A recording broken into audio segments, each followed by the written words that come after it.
Hey there. I'm excited to announce this to you today. This is what you've been waiting for in your spiritual quest. This is something I've wanted to do for a long time, and I'm finally ready to announce it that it's ready to go. It's the Grief to Growth Community Circle. Now, this is a sanctuary where like-minded souls are united in their journey through grief and towards personal transformation. It's more than just a place. It's a beginning. It's a commitment to growth and understanding. Here you're finding not just a community, but you're entering a circle of trust and depth. You're going to engage with interactive coursework. You'll dive into exclusive podcast episodes and partake in discussions that illuminate the path from mourning to empowerment. This is a realm where every question is honored and every individual's journey is validated.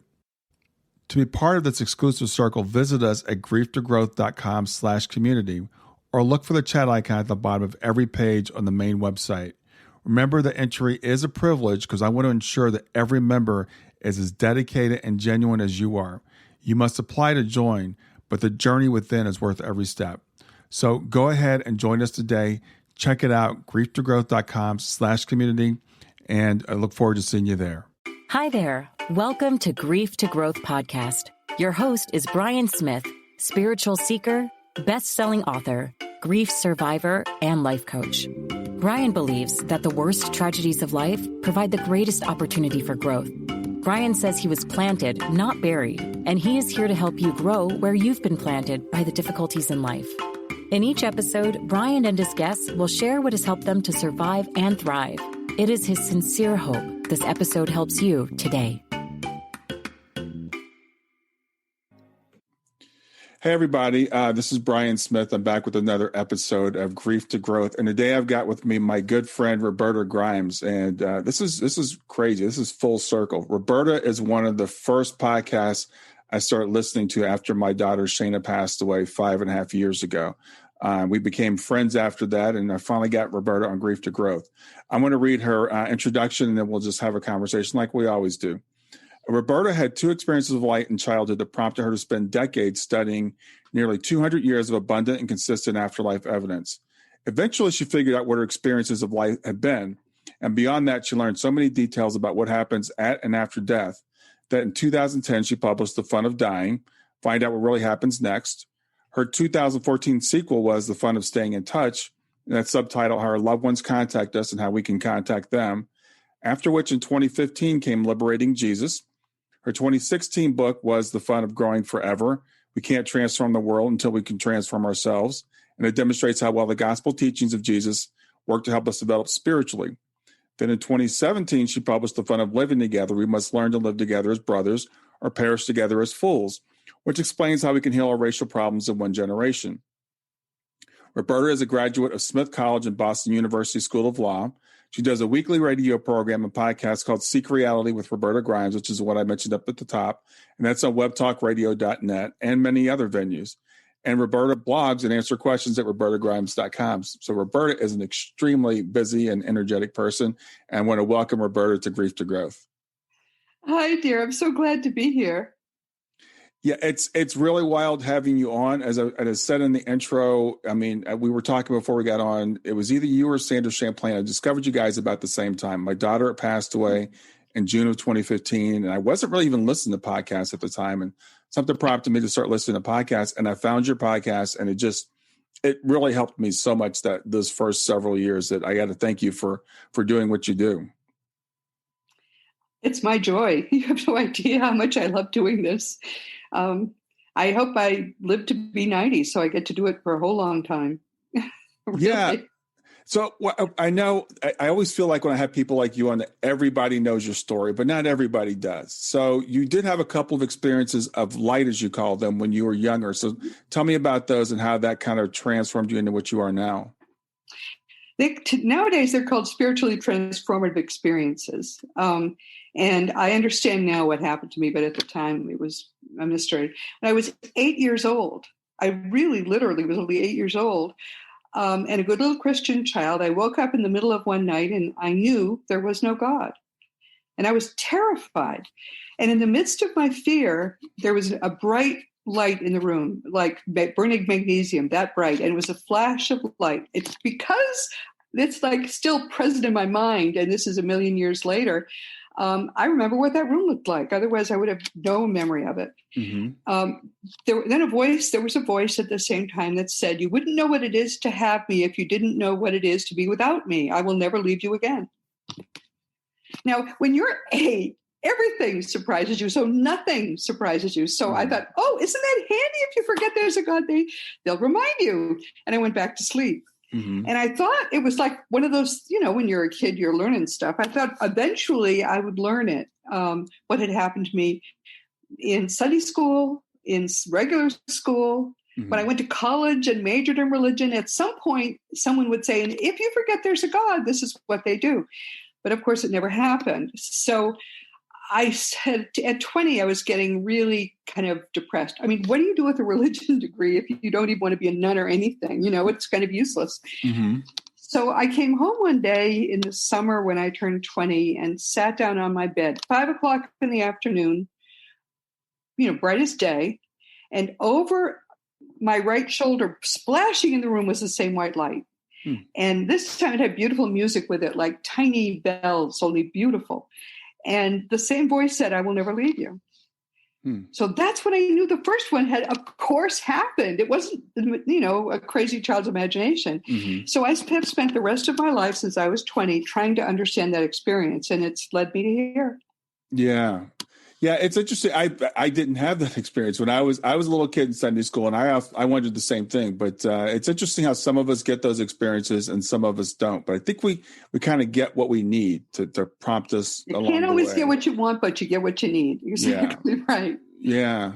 Exactly. So you majored in religious studies, and I think it was partly because you wanted to figure out this thing about the light, right? Yeah. I figured, somebody is going to finally say, or I'd become close enough to some professor that I could ask the question. But I never asked the question, and I never got an answer. And instead, I got that experience when I was 20, and then I knew I wasn't supposed to talk about it with other people, so I didn't. Yeah. Not until I was in my 40s did I ever mention it to anyone. So you went that was because my mother had a similar experience when my father was dying. So then I knew other people can have that experience too. Oh, I didn't know about that. Tell me about that. These are not always poetic experiences, but they're profound for the person. When my father was dying, my mother was in her 70s. He was 14 years older, and she was staying up with him and all kinds of things. And she went back someone else was with him while he was dying, and she went back to her bedroom to sleep a little bit, sat down in her bed and, was reading a book. And she had the same thing happen, bright experience. And a voice said, "I'm giving you a few more days with him so you can get a few things straight." Now, that's not poetic. Right. What does it mean? I mean, it means nothing. But the key thing is she didn't know about my experience. And when I was driving, I would drive almost 2 hours each way to be with him every day while this was happening. And because I had family at home, and I called her and said, "Hi, Mom, how's he doing?" We knew he was dying. And she said, "Oh, I can't tell you. Something wonderful happened. I can't tell you. So I said, "You saw a light, didn't you?" She said, "How did you know that?" And then I said, and some voice said, "How did you know about that?" Wow. So when I got to her kitchen, I told her what had happened to me first time. And the same thing had happened to her. It's a light and a voice out of the light. And that's the way it's pretty profound though. She totally lost her mind before she died. She died in her 90s. And when she could no longer recognize her children, she still remembered that experience, believe it or not. Yeah, that's amazing. Wow. So you went to law school, you became a lawyer, and I know you were raised this religious background. So at what point did you start to integrate these experiences you had with your religion, or start seeking what you started seeking? Stay with us. We'll be right back. Hey there, something I want to tell you about today. My podcast platform, Buzzsprout, has recently made it easier for me to allow you to support me financially. Go to www.grieftogrowth.com/subscribe. That's grief2growth.com/subscribe. And once you're there, you can sign up to support me financially. Now, you can do it for as little as $3 a month, or of course, as much as you'd like. If you do that, you'll get access to bonus episodes, and you'll see those in the regular feed. They'll have a lock on them. But when you become a subscriber, you'll actually get access to your own private feed, and you'll be able to listen to the regular podcast along with the bonus podcast for the subscribers. I want to thank you for listening. I want to thank you for sharing the podcast. And I want to thank those of you who support me financially. Have a great day, and on to the episode.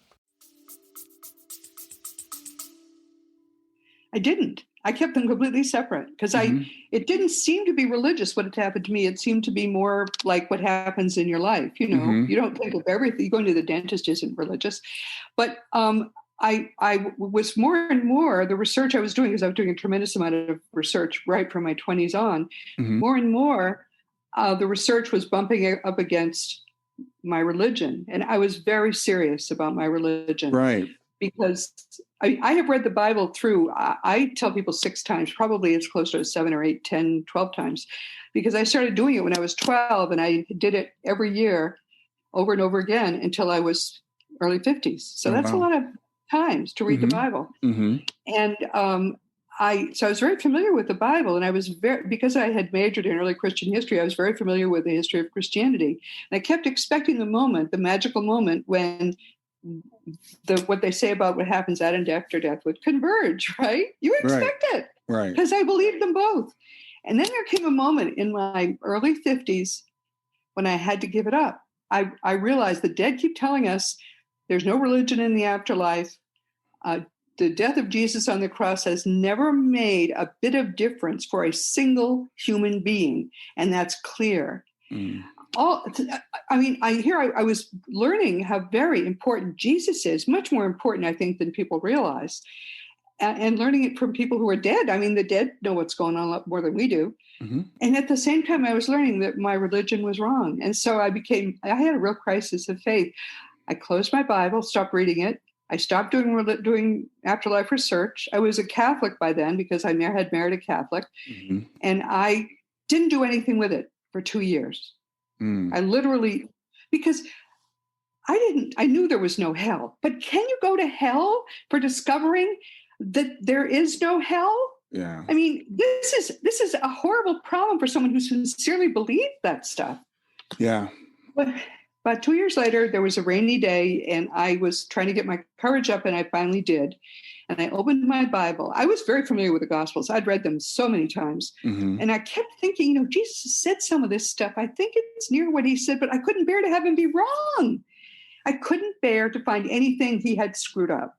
Yeah. Or, that I was screwing up that he had said differently. And I discovered, it was the greatest day of my life. I discovered that Jesus actually knew 2,000 years ago all the stuff that we could not have possibly confirmed until at least the early 20th century.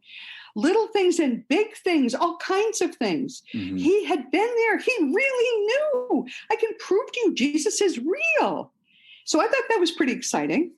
And but that's when I realized I had to choose either Jesus or Christianity. I could not choose both. Yeah. So I chose Jesus. That is a hard and scary thing. I know what you went through, because I went through a similar thing. I was probably in my 30s or 40s, and my grandfather was a pastor. I was raised in the church. I'd read the Bible. Lord, that's worse. And and the Sunday school indoctrination and all that stuff. And I actually kind of stepped out of it. I first found something called Christian Universalism, and I studied that, and it basically said that that no one is eternally damned. There is no hell. That Jesus actually saves everyone.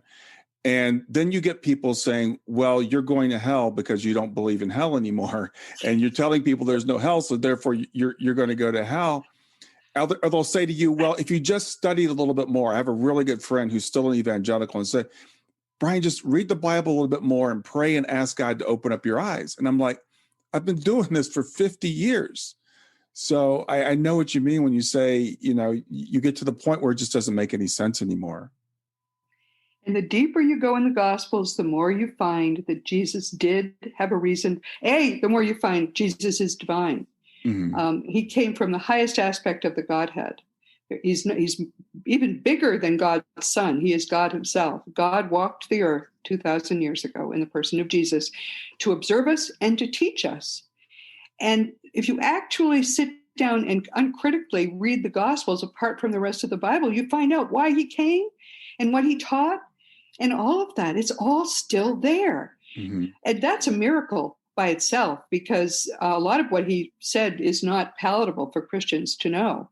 And so they just ignore it. I mean, if you're a Christian, you go to church, they read the parts that they agree with, and they ignore the rest.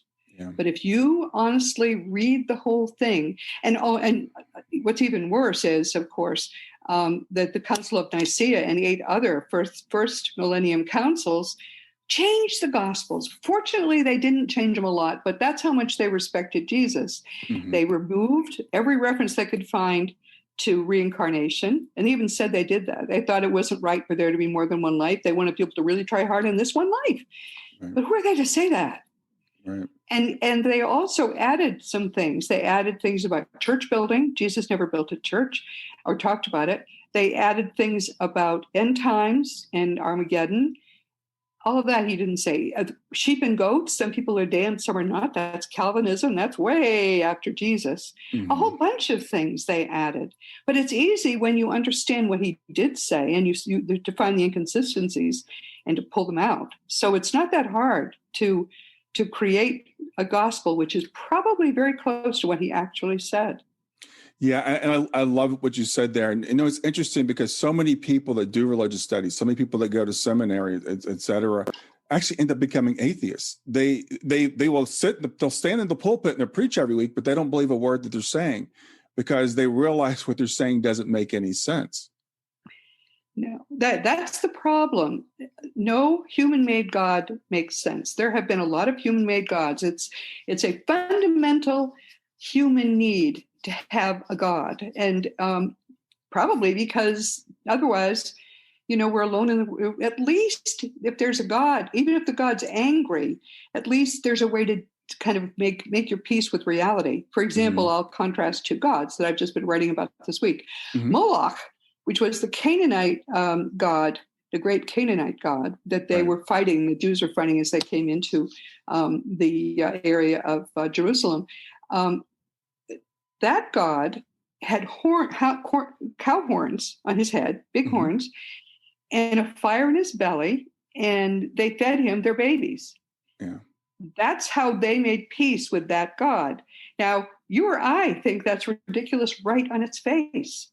But the primitive people didn't think it was ridiculous. They mm-hmm. thought it was a way to appease what they otherwise could not even begin to understand, never mind appease.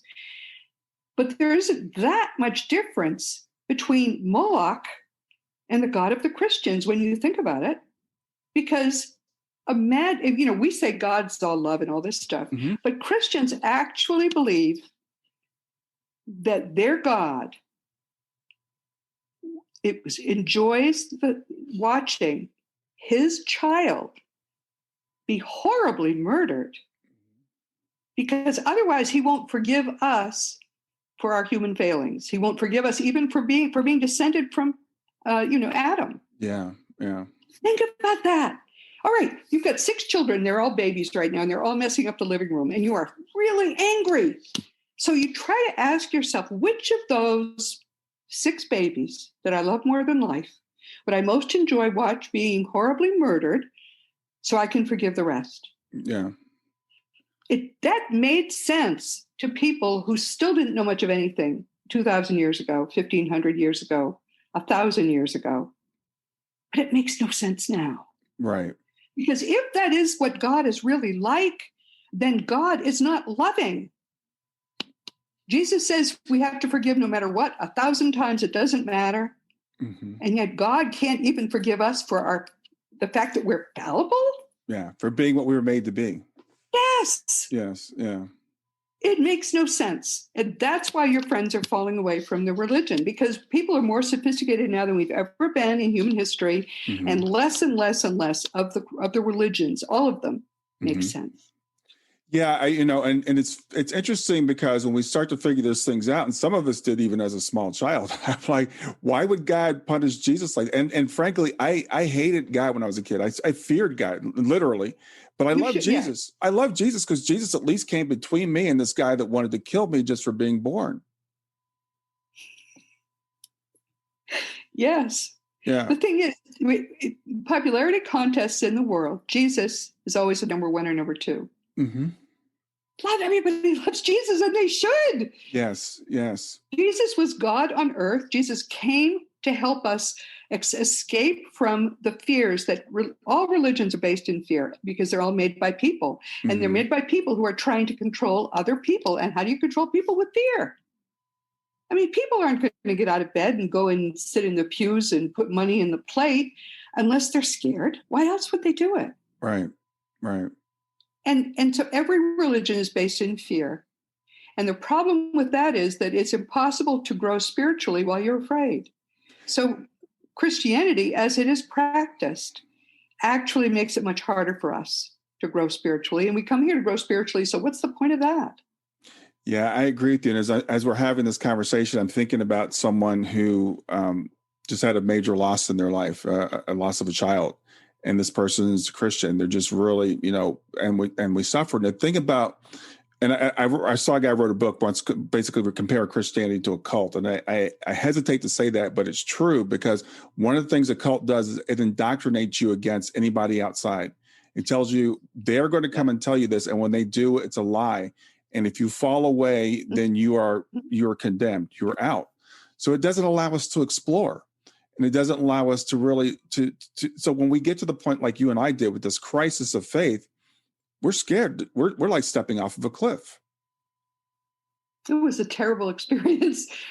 But what I found was, if you say, okay, Jesus, I'm following you and I'm not going to follow anyone else. Please show me.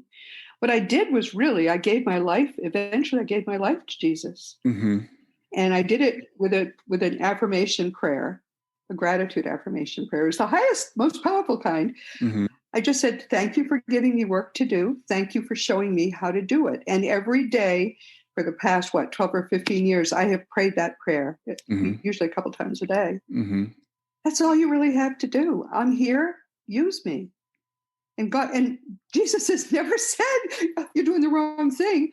You know, when The Fun of Dying was about to be published, this was in summer of 2010, I went through another crisis there, because it really is pretty blunt about a lot of things and what's true and what's not true. Mm-hmm. And so I got down on my knees, believe it or not, Brian, you think I'm going to think I'm crazy? I got down on my knees one day that summer. Actually, I think it was just before I went to bed. And I said, I'm trying to do what you want me to do. If there's anything in that book that you don't want to have see daylight, I have told my publisher that if I die this week, this month, before it comes out in the fall, don't publish it. And please take me rather than letting me do something wrong. Mm-hmm. And I meant it with all my heart. Mm-hmm. And I woke up the next morning and I was sort of a little surprised. Yeah. And I got all this wonderful affirmation. I got all kinds of things. Okay, this is what God wants me to do. We'll see where it goes, but I'll take it this far. Another thing, The Fun of Dying is kind of an unusual name. I wanted to call it Dying for Idiots, because I knew Dying for Dummies would be taken. Mm-hmm. And so, and my publisher said, no, you need a different name. That's not a good name.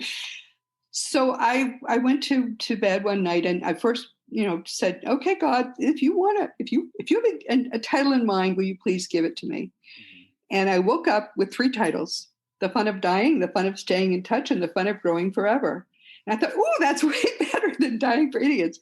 And so did my publisher, but I didn't know what the other 2 were about. I figured staying in touch would be about signs, and it was, mm-hmm. but I didn't start writing it for several years. I didn't know what Growing Forever was about. But then as I began to realize the whole point of this is learning how you grow spiritually, and that Jesus gave us the easiest method for rapid spiritual growth, now we have Growing Forever too. Yeah. And so I didn't make up the titles. Yeah. And if God gives you the titles, I'm pretty sure he probably wants you to write the book. Yeah, you probably want to go with this. And I got to say, I've known you now for several years, and I love your sincerity. I love the way you're frank with stuff. As you said, there are some things in the book they're going to offend some people, but people need to be kind of woken up. And we're in good company, because Jesus offended a lot of people. So I tell people when they say you're offending people, I'm like, good, because that's the guy that I'm following. Yes. Yes. So the books are. Oh, did he ever? Yes. And I love the way, because you talk about, and it is simple, but it's not easy. You talk about how you gave your life to God, and you're very sincere about that. You're like you said, you wake up every day. What can I do? That's giving your life to God. It's not saying the sinner's prayer. It's not, it's that stuff. It's what we actually do, right? Stay with us. We'll be right back. Hi there. I'm really excited to tell you about my latest ebook. It's 4 lessons that you can learn from the near-death experience without going through all the trouble of dying to learn them. I've been studying NDEs for several years now. I am completely convinced that not only are they 100% real, but that there's some very universal wisdom that we can get from the near-death experience. And I've distilled that down in this book into 4 short lessons. And I've also given you all the reasons why I believe that NDEs are absolutely real. So go to www.grieftogrowth.com/NDE lessons to pick it up for free. www.growth.com/NDE lessons. I hope you enjoy it. Jesus told us that there's no such thing as sin, but you have to understand, in order to read the Gospels, people have to understand that he could not speak against the prevailing religion at all, because there was a death sentence if you did. So he couldn't say what he was really trying to say, what he had to say in order to complete his mission. He couldn't say those things. So he did it in really clever ways. People talk about his parables. He would tell a story and it had a deeper meaning. And then he would say, he who has ears to hear, let him hear. Exactly. Wink, wink, right? Yeah. And people would look for the deeper meaning. If he had something big to say, such as God doesn't judge you, well, you can't say that. But what you can do is frame it.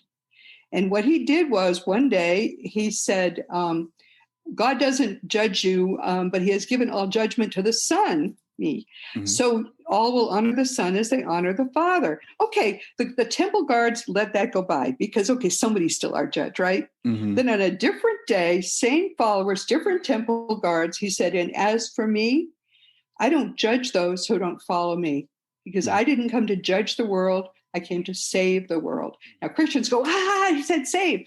Yeah, but not from God. He came to save the world from religions. That's all through the Gospels that's what he was doing. He was speaking against religions, but he couldn't say those words exactly. Right. But he did say, seek and you will find, knock and the door will be open to you. He's inviting us to ask a question on a personal level. He told us, don't pray in public, go into your inner room and talk to God in secret, and the God who sees in secret will hear you. That's the relationship he was trying to establish with God for us. Oh, by the way, he also obscurely said that you are your own afterlife judge, because the third in that trilogy of statements about forgiveness, the third thing he said was, forgive and you'll be forgiven. And that's exactly what happens. We are the only judge after our deaths. And we are the toughest judge you can imagine, because we know what we meant to do and we know how we screwed up. So don't think it'll be easier. It's a lot harder. Have yourself be the judge. But knowing that is, you're forewarned and forearmed. Yeah, exactly. And one of the things I really love about your books, again, especially for people that are stuck in Christianity and they're looking for something else, but they still really love Jesus, because you said, I think everybody does. It's funny. I talked to atheists who love Jesus. I talked to the guy the other day who's a Hindu, and he's like, I love Jesus. Jesus is great. Everybody thinks Jesus is great. And your books really revere Jesus and really, put Jesus, I think where he should be, as our role model, as our big brother, as somebody that we can follow, not as someone who was here to save us from this angry God who, decided to send Jesus to die instead of us. No, that's right. And I have been a Protestant. I have been a Catholic. Mm-hmm. I have studied, I studied religion in college, Christianity, basically. So I know from the religion and I know from what it teaches. It's very comfortable and familiar to me. And I can tell you, Christians do not follow Jesus. Jesus was very specific in telling us that what did he said, if you hold to my teachings, you are really my disciples. Then you will know the truth, and the truth will set you free. Mm-hmm. Exactly right. But they don't listen to his teachings at all. So we are really, he said, we are really his disciples because we're so carefully trying to live the way Jesus wants us to live. And oh yeah, I revere, but they don't revere Jesus. I mean, I stopped going to Catholic Mass with my husband when one day, the beautiful new church, they built a new church, but it had over the altar a bigger than life-size plaster Jesus bleeding, nailed to a cross. Yeah. And I couldn't be in the room with that, I found. I couldn't. It was so horrifying.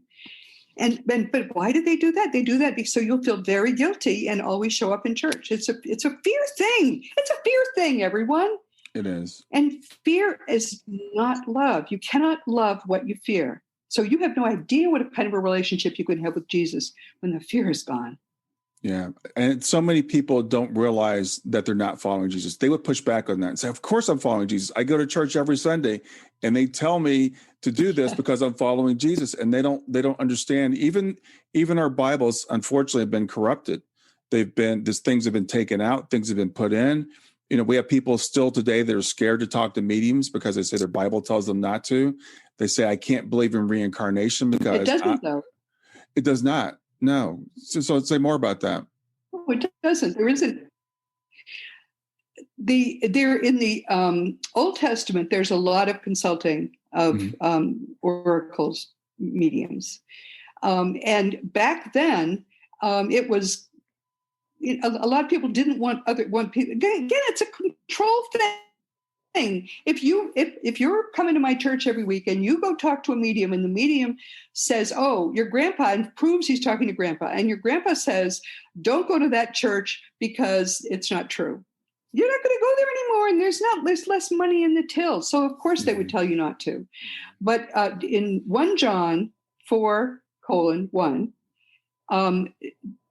John says, try the spirits to see if they are of God, because many false spirits have gone out in the world. Everybody who was worth his salt or her salt as a medium always make sure that they're talking to, people's dead relatives rather than to some, demon going around in the world. Because there are a lot of bad beings that are not embodied but have not fully transitioned. Mm-hmm. But the Bible is not going to tell you to try the spirits if you're not supposed to be talking to the spirits, or is it? I mean, it doesn't make sense to me. Yeah, it doesn't. And, it's interesting that you were saying that, because one of the things we learn from people that speak to us from the afterlife, I haven't heard of a single instance where they said you need to go to this particular church. In fact, they tell us there is no religion. Stop worrying about stuff as much as you do. Yeah. But the churches need us there. And we go because of fear and guilt and tradition. And when we start to think for ourselves, we realize we don't need them anymore. We'll get back to Grief to Growth in just a few seconds. Did you know that Brian is an author and a life coach? If you're grieving or know someone who is grieving, his book, Grief to Growth, is a best-selling, easy-to-read book that might help you or someone you know. People work with Brian as a life coach to break through barriers and live their best lives. You can find out more about Brian and what he offers at www.grieftogrowth.com, www.grief2growth.com, or text growth, GROWTH, to 31996. If you'd like to support this podcast, visit www.patreon.com/grieftogrowth, www.patreon.com/GRIEF2GROWTH to make a financial contribution. And now, back to Grief to Growth. That's right. And one of the problems with the Bible is that they treat the whole thing equally. Now, I've read it, a million times. Mm-hmm. You can't. The Old Testament is very distancing. Even the beautiful parts, you feel far from it. You hit Matthew, and suddenly you're in the presence of a 21st century man. It's an amazing difference to get to Jesus. Then you get past John and you get into Acts, and suddenly you're in the ancient past again. Yeah. Jesus is universal, and he is without time. Mm-hmm. He is speaking to us as a modern man all the time. And when you mush it all together, which is what Christians do, and you allow Old Testament stuff and New Testament, they say inspired word of God. Well, you know where that comes from? It comes from the fact that the counselors at the Council of Nicaea in 325 said, we're inspired by God. You know, that plus $1 might buy you half a sandwich. It's useless. Yeah. And it's not. Jesus tells us, actually, that you can go ahead and get a pair of scissors and go to work on your Bible. Mm-hmm. He tells us, when someone asked him what was the greatest commandment, he didn't give any of the 10. He said, you shall love the Lord your God with all your heart, with all your soul, and with all your mind. Mm-hmm. And the second is like it. You shall love your neighbor as yourself. You hear that in churches all over the place. You don't hear the next line, though. The next line is, in that consists all the law and the prophets. Mm-hmm. Now, the law and the prophets was what they called our entire Old Testament. Right. So if this sums up the Old Testament, then get your scissors out and cut away the Old Testament. Parts of the Old Testament I love. Yeah. But I'm telling you, it's not. God outmoded the Old Testament 2,000 years ago, basically. He said, love. That's all you have to do. Love and forgive. You have to forgive in order to love. It's very simple.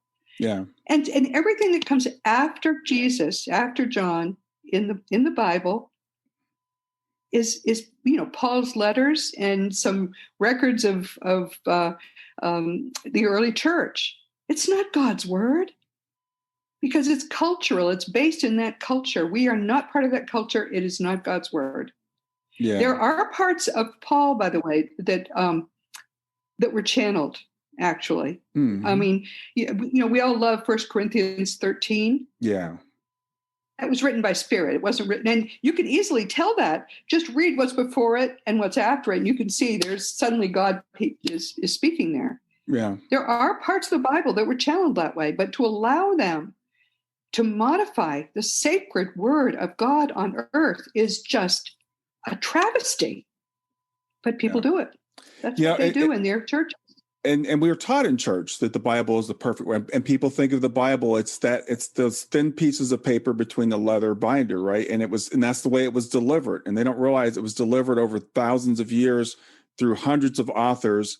Some of it inspired, some of it really not inspired, some of it poetry, mm-hmm. some of it not meant to be taken literally. And what we really do is we destroy it when we take it literally. There's actually a lot of beauty in the Hebrew scriptures, or the Old Testament, as people call it. There's a lot of beauty there. I'm not trying to speak against them. No, you're not. There are people who are religious Jews, and more power to them. To tell you the truth, I love their religion, mm-hmm. but it's not. It shouldn't be. It's different from the teachings of Jesus. It is. Jesus came to give us specific information and bring us to the next stage of human development. Mm-hmm. And it's been delayed for 2,000 years because it got turned into a religion that has nothing to do with anything he said.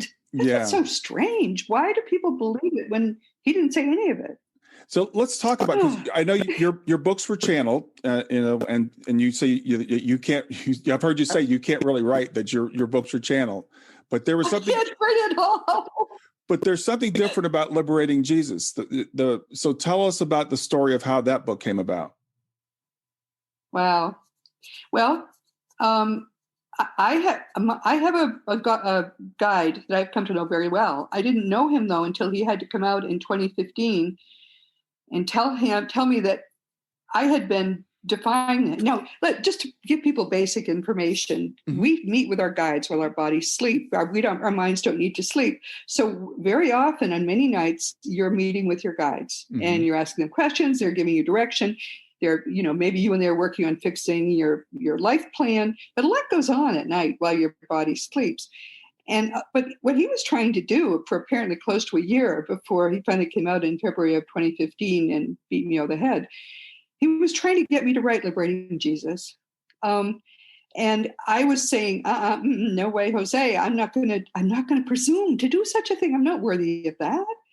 And so one day, I got it into my mind, my mother probably wants to talk to me. It wasn't her. It was my guide. Mm-hmm. I made an appointment with a medium. I met with the medium, and I had a wonderful, actually, she's an excellent medium. I had a wonderful meeting with my family and my mother and my father. Everybody was there. It was just playtime. I thought, oh, this is great. Yeah. Then about 15, 20 minutes before the end of the hour, the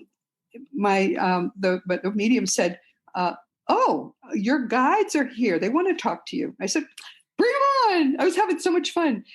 And so I met my guides. I actually had 11 at the time. It varies how many we have, depending on if I suddenly decide to play the piano, I'm going to get a piano guide for a while to help me get started. Mm-hmm. Anything you take it into your head to do that is positive, you'll get a guide for it. Mm-hmm. But I met those guides, and then she said, and now your master guide steps forward. And he stepped forward, and he said, you may call me Thomas. And I knew who it was, and I was a groupie for about 2 years after this. It was Thomas Jefferson. Mm-hmm. I was totally unworthy of that, but I learned because he met with me a couple of times. I learned that actually we've had 17 lifetimes together. I've always been a man. We don't have anything like a male relationship at all. Instead, I've always been like his sidekick, his, the junior to him. Mm-hmm. And apparently I agreed with him right after he did one more incarnation after Jefferson. And apparently I agreed with him then to, if he wanted, because he had some things he wanted to finish during that lifetime. And I agreed I'd do it. I mean, what the heck? I'm used to who he was now, and I don't think of him that way at all. But it took me a long time. Yeah, I was very starstruck, as you can imagine, and he was frustrated by that. He doesn't at all identify as Thomas Jefferson now. He identifies as who he, is his eternal name. Mm. But that's why I wrote the book about how to solve our racial problems. That was his thing, and really? When he was here. Totally his thing. I mean, I got very fascinated by it and wish if I had another lifetime, I would be working on that full time, I tell you. But because it needs to be fixed. But anyway, when he was here, many people have heard of the Jefferson Bible. He was doing this kind of work himself, only he did it mainly in his old age. And he wrote his version of Liberating Jesus, apparently, but he didn't. He felt it wasn't right for now. And he felt he couldn't have it published because of, he was famous for having done something else altogether. Mm-hmm. So I had agreed that I would do three things, apparently. I would help him because he chose that lifetime specifically so he could, end slavery. And I would work with him on finishing that. I would work with him on putting out the truth about Jesus, and I would try to help the country, which he thinks is in sorry shape right now, of course, because they're not following anything his generation did. So that's what I've been doing. But I didn't know for a while that was, really why I have had all the interests I've had. Yeah. But anyway, he told me I had to write Liberating Jesus. So I said, okay. He told me why. If we don't fix the world spiritually, raise its vibration fairly quickly within 200 years, he told me that the Christians will bring on Armageddon on their own to bring back Jesus. I thought that was crazy, but now I no longer think it's quite so crazy. No. But anyway, he's trying to prevent that. He's trying to raise our vibration rapidly enough. So anyway, I came in, I think this gets weirder.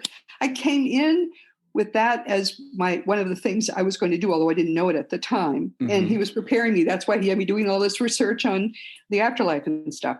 And then I don't know if have you looked at A Course in Miracles? Have you studied it at all? Yes, I have. Mm-hmm. Okay.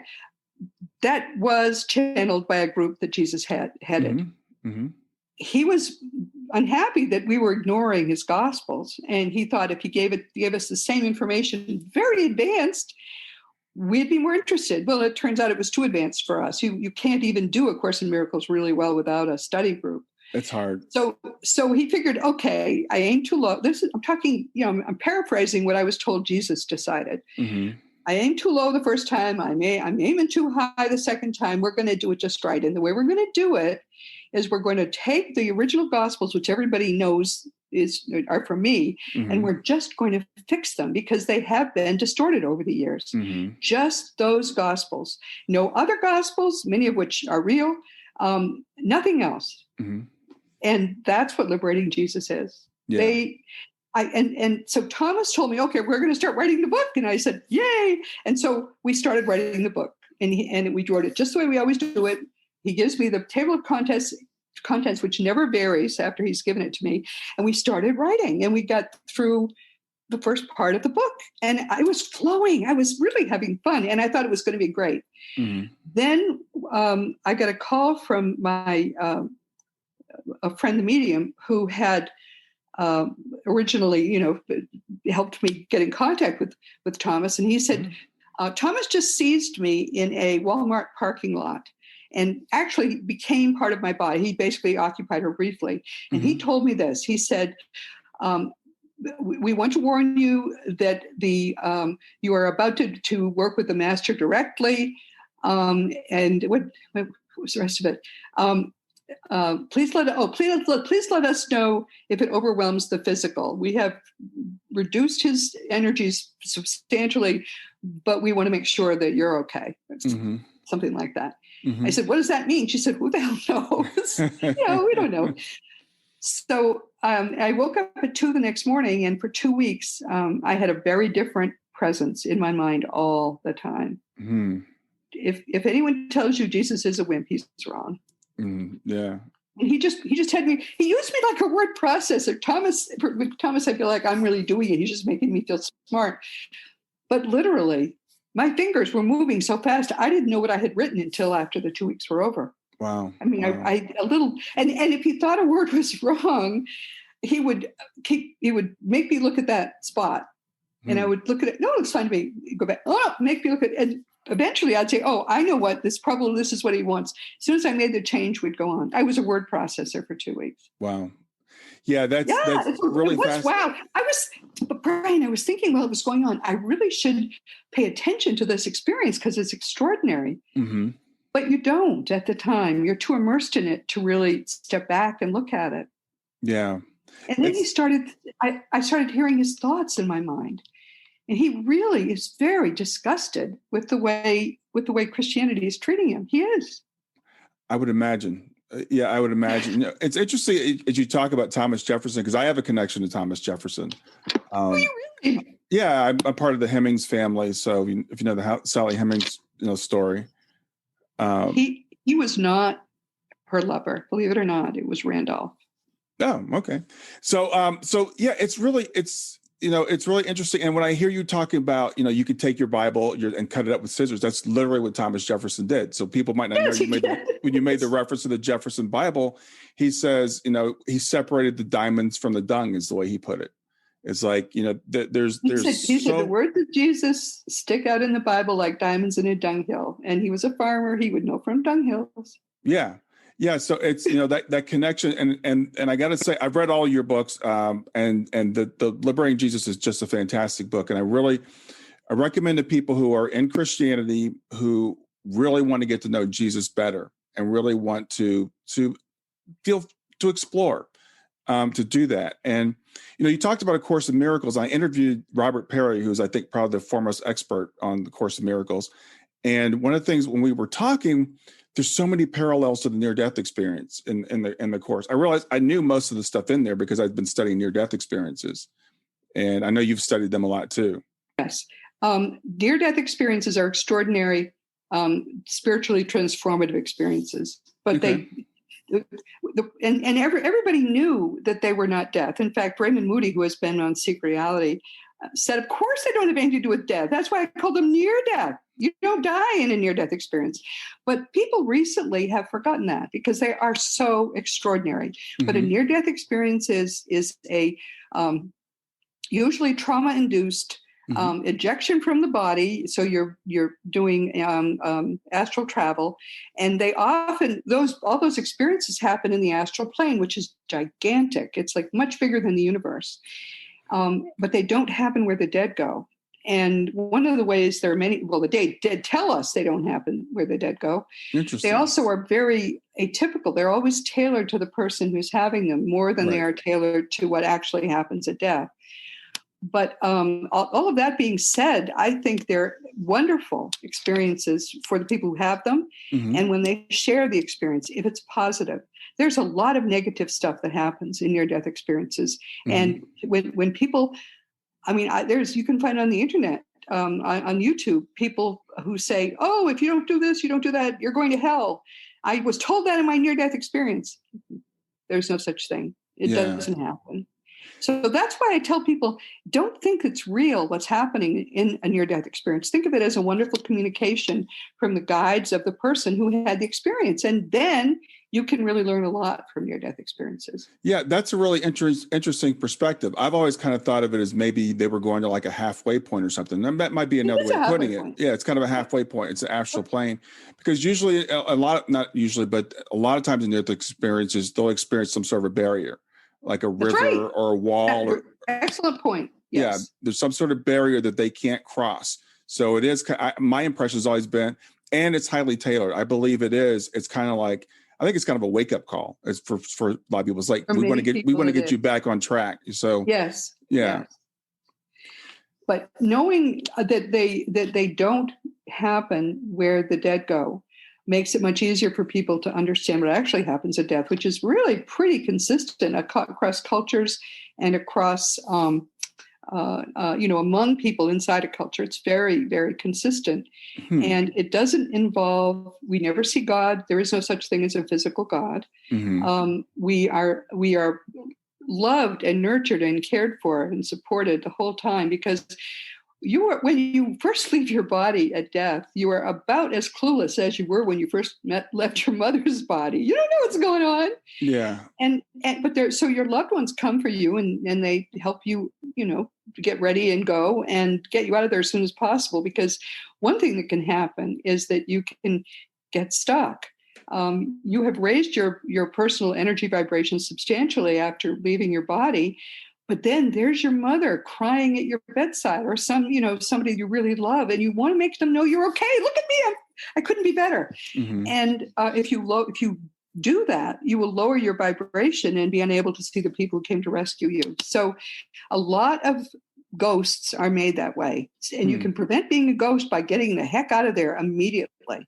Because once you are fully transitioned and acclimated, you can give your mother all kinds of signs that you're fine. You just can't, they can't see you when you just have gotten out of your body. Yeah, that's an interesting point. Thank you. That's a really interesting perspective. So I wanted to talk to you about your racial reconciliation work. And one of the things I was going to ask you is, how did you get into that? But I guess it was kind of this Thomas Jefferson. You said he had an in-between life. Was he an abolitionist in that in-between life, or? Nope. Okay. He said that he was. I know this is hard to believe. He was very disappointed at first in his Jefferson lifetime. He said, I had too much power. I didn't always use it well. He was in his early adulthood an ardent abolitionist, and that changed. And do you know what changed it? I don't. You wouldn't, because it was the death of his wife. His wife was the daughter of someone who imported slaves. Her treasured stepmother was his mistress, who had 6 half siblings for her. And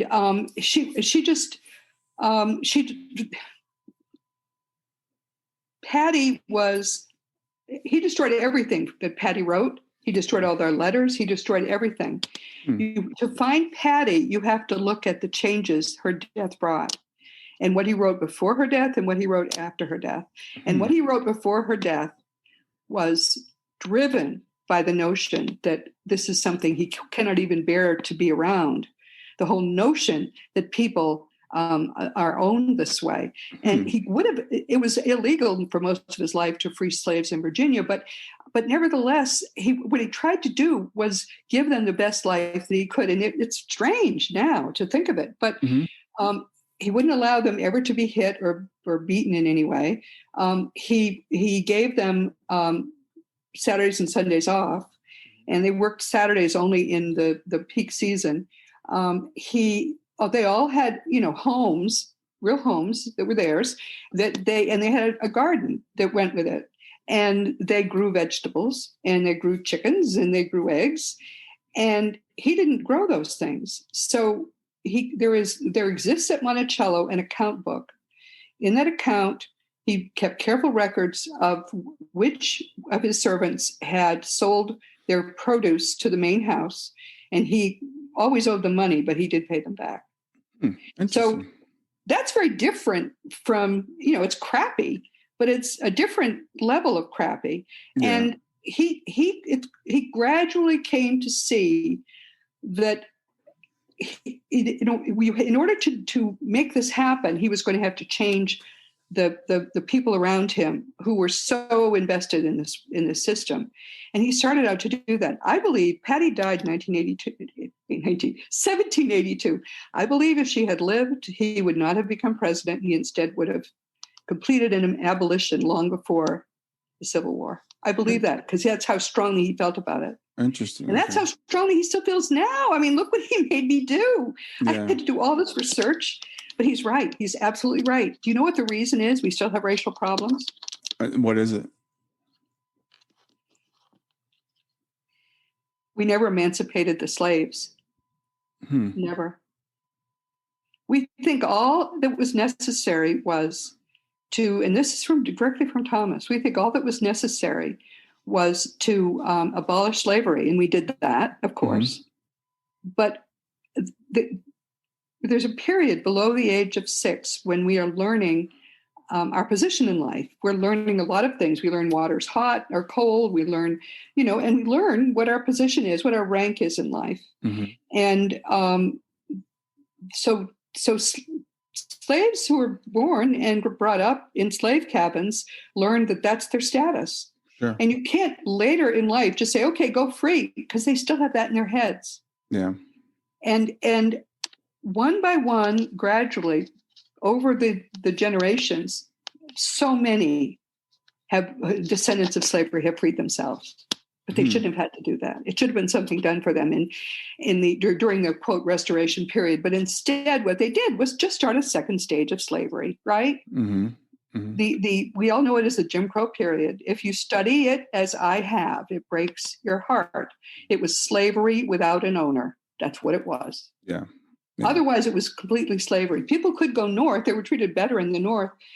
Somewhat. But that's a big thing. Even if you're free to go, it's because remember, they were still in the mindset of being slaves, inferior, whatever. Yeah. It's really interesting having this conversation. I've developed a workshop called Overcoming Racism that I've been teaching. And it's about 3 hours long. And it goes over a lot of the points you're talking about. And I think you've made a really, really important point that if we treat people differently, especially in those formative years, it develops a mindset. Then all of our personalities are pretty much formed by the time we're 6 years old.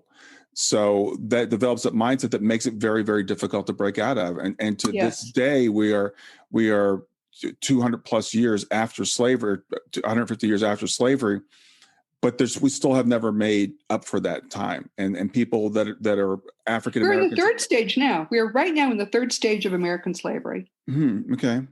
So tell me more about that. And this was deliberate, I'm confident. President Johnson was not a model abolitionist. I think maybe I can say that. He was a Texan, and he was in his youth rabidly racist. Yes. And what he decided to do, because the greatest American of the 20th century was Dr. Martin Luther King Jr. He was an implacable force. They couldn't prevent what he was going to do because there was, I remember the day he died. You're too young to remember it, but let me tell you, he was the greatest American of the 20th century. So in order to because there was no way to keep them from ending the Jim Crow restrictions, Instead, they decided that they would tell the fathers and husbands who had remember now, they brought their families through slavery, they brought their families through Jim Crow, and the percentage of intact Black and white families was almost the same, right up until the war on poverty. Because what the war on poverty did was to say, and I know what they thought they were saying. I'm not saying they're all evil people, but some of them were quite evil. Yeah. They said to these men who had all their lives been kept down and still had taken care of their families and their wives and children, said to them, if you don't go away, we are going to make sure your family doesn't do well. But if you go away, we'll take care of your family for you. Mm-hmm. That's the deal they all took. And they would not. Free men would die. They would fight to the death before they got driven out of their own families, especially after all they'd been through. But these men were slaves still in their minds. Yeah, and interesting perspective. So now if you look around, the Black family is all broken up, and yet there are, culturally, in their history, there are no people more family-oriented than the people who came through slavery and Jim Crow. Mm-hmm. That's what they had. That's what they have. And yet the kids grow up without a father. Yeah. You know that after they're weaned, children actually often need a father more than they need a mother. I didn't know that. I read a study that said that. Yeah, I know that fatherhood is very, very important. And it does concern me also the fact that so many, and there's a cycle that goes on with people growing up without fathers in the home, which leads to, more crime, which leads to them going to prison, which leads to their children growing up without fathers in the home. I have studied it. I have studied the whole thing, the school to prison pipeline. It literally all traces back to the war on poverty. Yeah. And then to Nixon. Nixon was fighting both the anti-war people and the civil rights movement. So the way he did it was by trying to criminalize as many Black men as possible. Yes. That's when it started. Right.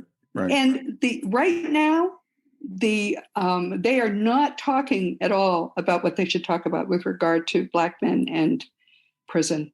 It is a tragedy. There are prisons with 3 generations of Black men there forever. Yeah. And it's not that they're criminal. They're not. It's not that they're any different. Do you know that people with my shade of skin are actually East Africans? Do you know that? I did not know that. No. Yeah. East Africans went north, 50, 100,000 years ago, but there was an ice sheet covering Europe. So they sort of had to cool their jets there for a while. One person, East African, had a genetic mutation so that his brown eyes were blue. Mm-hmm. First guy with blue eyes, one guy.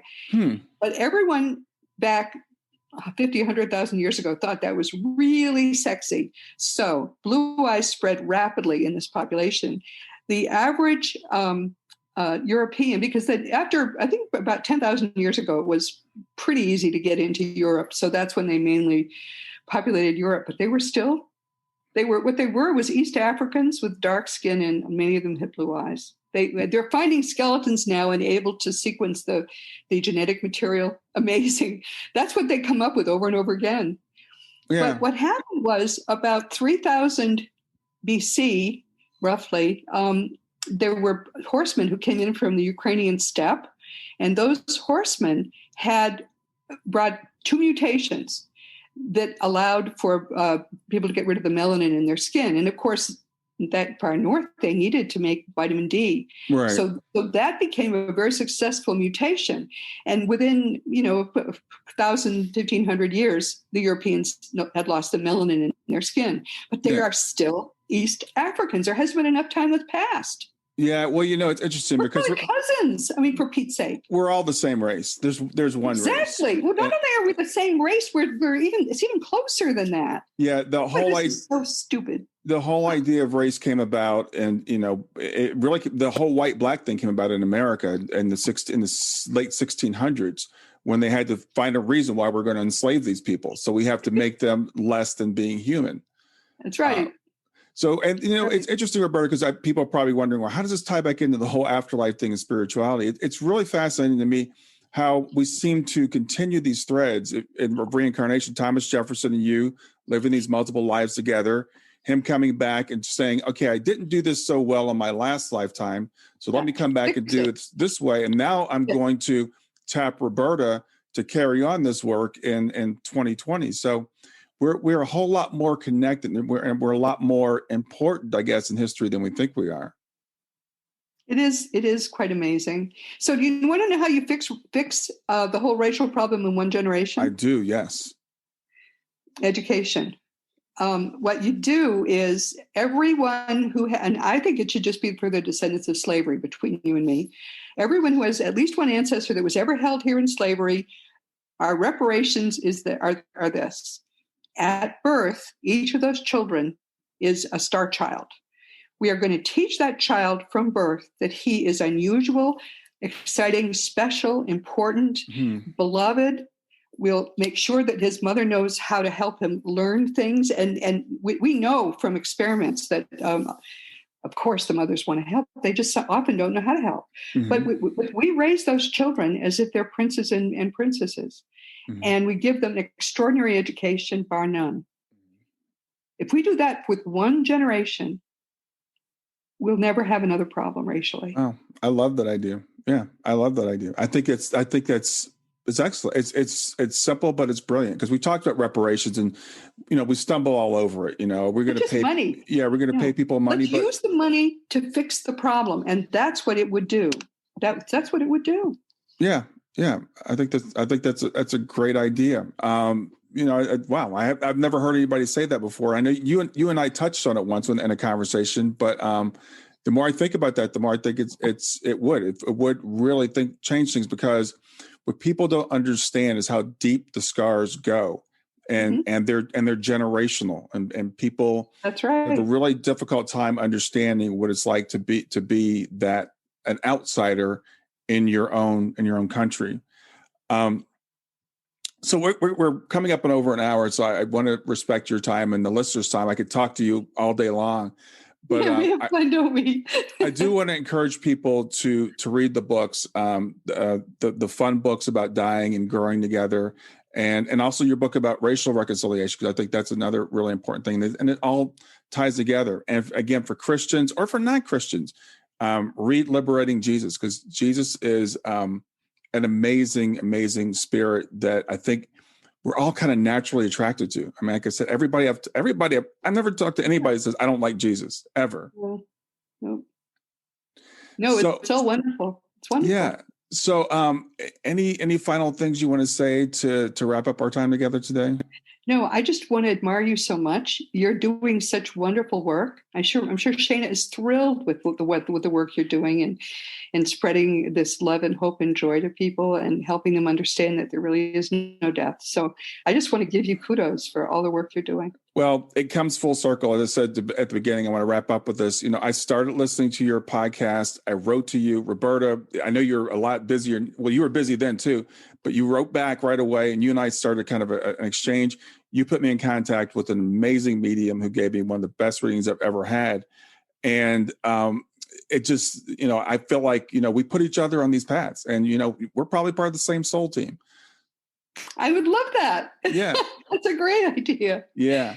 Maybe it's true. Yeah. Well, I even had you blog on my blog, and yes. We don't ever allow guest bloggers, but I thought your story was one people needed to hear. Yeah, I really appreciate that. So it's been really great catching up with you today. I'm really glad to put this out into the world. I want to tell everybody to find your podcast, Seek Reality.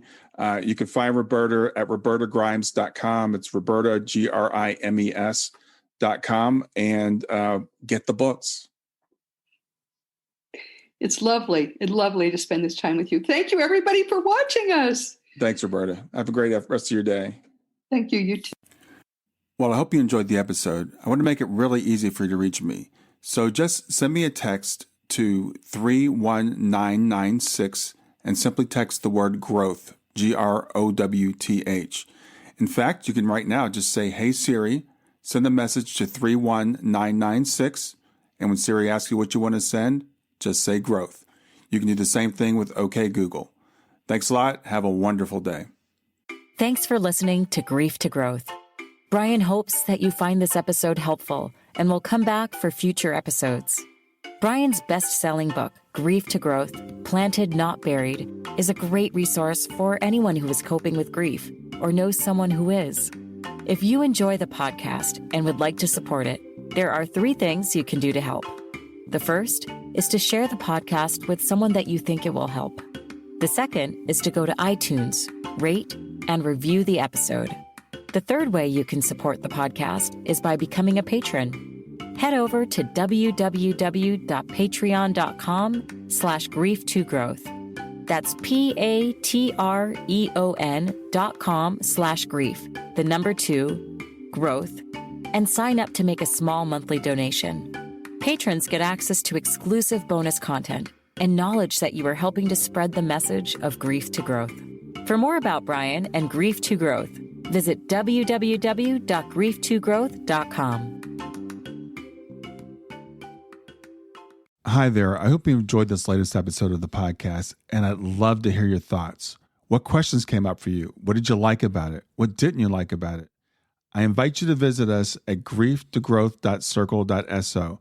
That's grief, the number 2, growth.circle.so to continue the conversation with me and with other listeners. It's a space to sound off, to share reactions, and to go deeper into the topics from the show. I look forward to chatting more, and I hope to see you there.